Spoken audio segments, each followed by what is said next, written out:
నమస్తే, welcome to NSTV news. ముందుగా ముఖ్యాంశాలు. 20 లక్షల మందికి ఉద్యోగాలిస్తాం, ఇవ్వలేకపోతే నిరుద్యోగ భృతి 3,000 రూపాయలు ఇస్తామన్నారు. మరి బడ్జెట్లో కేటాయింపులు లేవని, విజనరీ అంటూ దావోస్కి వెళ్లి కనీసం ఒక కంపెనీతో కూడా ఎంఓయూ చేసుకోలేదు. ఇక నిరుద్యోగులకి జాబ్లు ఎలా ఇస్తారు? నిరుద్యోగ భృతి కోసం ₹1 కూడా బడ్జెట్లో కేటాయించలేదు.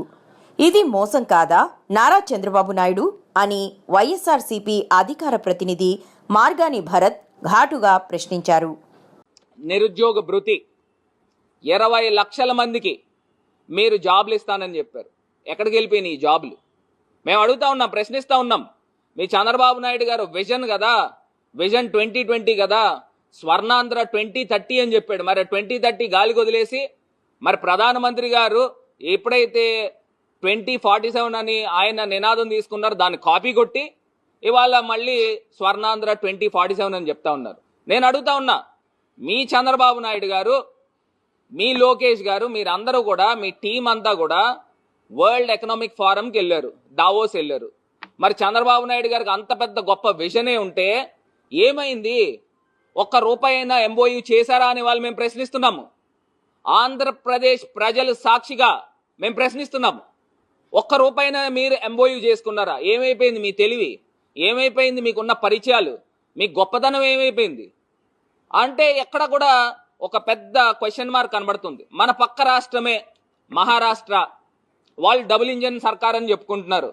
వాళ్ళు సుమారుగా 15,80,000 కోట్ల రూపాయలు ఎంఓయూ చేసుకున్నారు. సుమారుగా 61 ఎంఓయూలు, నాకు తెలిసి 61 ఎంఓయూల్లో వాళ్ళు అనౌన్స్ చేసింది 16 లక్షల జాబ్లు అనౌన్స్ చేశారు. అదేవిధంగా మరి మన పక్కన ఉన్న రాష్ట్రం తెలంగాణ రాష్ట్రం. మరి తెలంగాణ రాష్ట్రంలో రేవంత్ రెడ్డి గారిది ఏం డబుల్ ఇంజిన్ సర్కార్ కాదు. ఆయన 1,79,000 కోట్ల రూపాయలు ఎంఓయూలు చేసుకున్నారు. 20 ఎంఓయూలు రాసుకున్నారు వాళ్ళు డిఫరెంట్ కంపెనీస్తో. వాళ్ళు అనౌన్స్ చేసింది 50,000 జాబ్లు అనౌన్స్ చేశారు. మరి ఈ చంద్రబాబు నాయుడు గారు ఇంత పెద్ద గొప్ప విజన్ ఉన్న నాయకుడు ఒక్క ఎంఓయూలు కూడా ఎందుకు చేసుకోలేదని వాళ్ళు మరి ప్రశ్నిస్తున్నాము. మీరు 20 లక్షల జాబులు ఏ రకంగా మీరు సృష్టిస్తారు? ఇదనంటే క్వశ్చన్ మార్క్. మరి ఇవాళ ఇక్కడ చూసినట్టయితే సుమారుగా ఏదైతే నిరుద్యోగ భృతి గురించి మనం మాట్లాడితే సుమారుగా 20 లక్షల పై మంది నిరుద్యోగుల పైనే ఉన్నారు. అంటే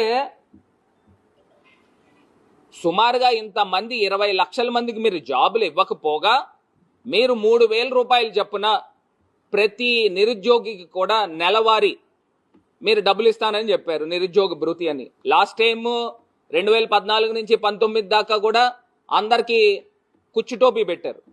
మరి ఇవాళ మీరు ఏం చేస్తా ఉన్నారు అంటే 2వ సంవత్సరం బడ్జెట్లో కూడా నిరుద్యోగులకు ₹1 కూడా మీరు బడ్జెట్లో కేటాయించలేదు. మరి ఇది మోసం కాదా అని ఇవాళ మేము ప్రశ్నిస్తున్నాం.